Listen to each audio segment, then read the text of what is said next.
And now back to Unfiltered, the talk radio show giving you real opinions about real issues for real. Call us at 877-CHAT-212 to join the conversation. That's 877-242-8212. This is Lil Ern. Hey, Kaine right here.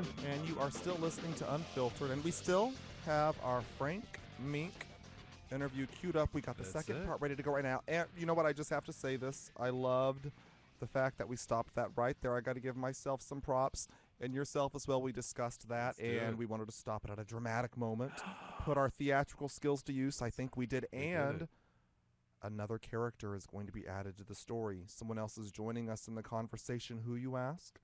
Well, listen, and you will find out. Part 2 of our interview with Frank Meeink. In this book, Frank, you've allowed me to go to a different space, too. I'm African-American, and I've had to really wrestle with some stereotypes that I've grown up with my entire life. Even a couple of months ago, I had the stereotype just flow through my head. And I know that it comes from a space where people are taught, from different influences in their lives. But it's really on me and on us as individuals to own that and figure out exactly what's right for us and what's not. And so I appreciate you sharing your story. It's exactly what the world needs, and able to face that, understand that. Well, I mean, thank you. One of the things I have to have, even with having a book out, is, and I don't know if you run into this or not, I have to have complete humility in life and stay humble, stay grounded. If I don't have humility, I get humiliated. It's them two words are so close to me that it's one way or the other. So if I have humility and understand that, people can say, man, Frank, you've done all these great things, but I always say, you know what though, I truly messed up a lot to get to where I had to go. And people don't have to follow that scenario. I just did because I didn't have that guidance a lot. And what maybe the good thing about me is that I learned from my mistakes. I mean, is that how you started working with the kids and ADL and in the hockey programs and is what I that's when people say you have so much to teach. I say it's because I've been to so many bottoms. I mean, real quick about the drugs and alcohols, I got to admit, I didn't come out of this pure white after I got out of the skinheads. I wasn't allowed to do drugs as a skinhead. So when I got out of the skinheads, I did drugs. Oh, yes, you did. And I did, yeah. and the thing is, people could say, well, you tried to cover your pain, that's why. No, let's not psychoanalyze this. Let's just know this. I did drugs because I like to get high. And that's just the way it was. And when I lived in a crack house because nobody else wanted me, and I didn't even smoke crack, that's how bad I was on heroin and Oxycontin, that the crackheads one day that I'm living with call me downstairs and have an intervention on me while they're smoking crack and said, you're too messed up to live here. You got to get out.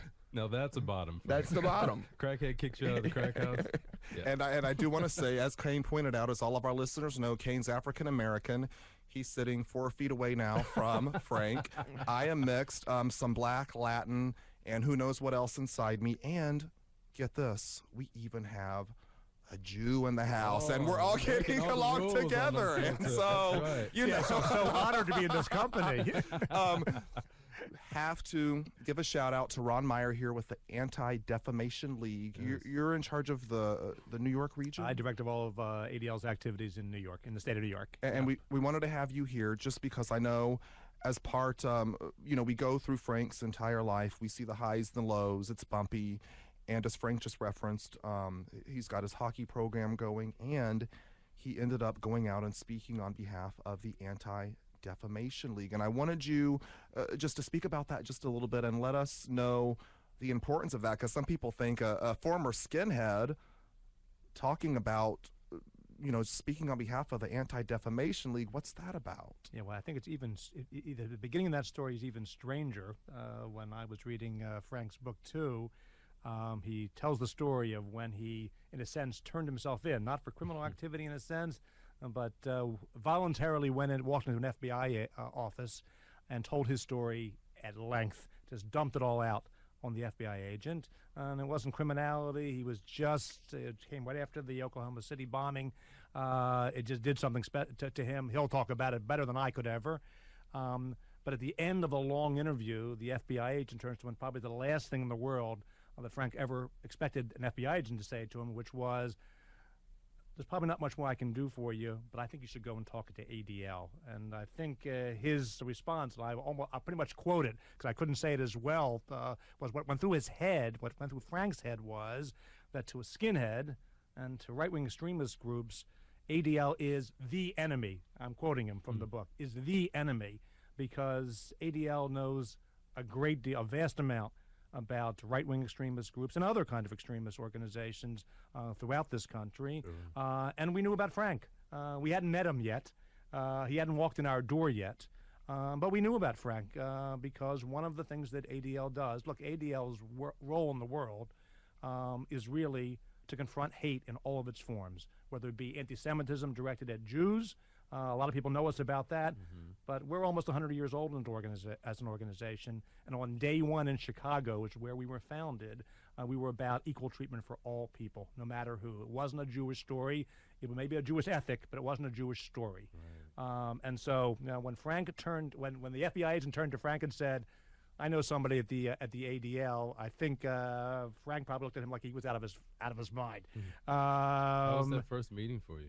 Well, it wasn't with me personally. It was with a colleague of mine because Frank was life began and came back around to Philadelphia, and ADL's got presence throughout the country. And like I head up the New York office of ADL, a dear colleague of mine who's been in ADL much longer than I, Barry Morrison, was probably one of the other first Jews that Frank had that kind of contact with. First somebody employed him, and then he got to Barry Morrison. The story I remember well from the book. It's a fresh read. That they met, in a neutral place, so Barry could check him out. And the checking out wasn't, is he real, but it really was, is his desire to go in a different direction real? Sure. A lot of people, unfortunately, he's not alone in having somehow been captured by an extremist group. He was ready for it. He was right for it. It could have been anything, just the way he said it.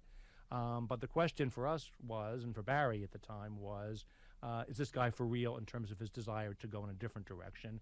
And when that became clear, after I think one very long talk in a hotel lobby, I guess, that began the relationship between Frank in specific and ADL, because one thing that we know is that understanding and fighting hate really begins with understanding and education.